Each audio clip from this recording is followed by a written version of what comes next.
Hello everyone, today we're going to discuss the 21 shorthand alphabets. Now let's start for the letter A.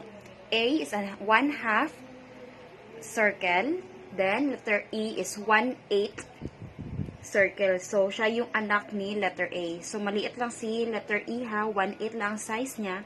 Sa letter A, 1/2 of the full size. Ito yung full size. For example, ito yung papel nyo. Ito yung distance ng papel nyo. Ito yung distance niya.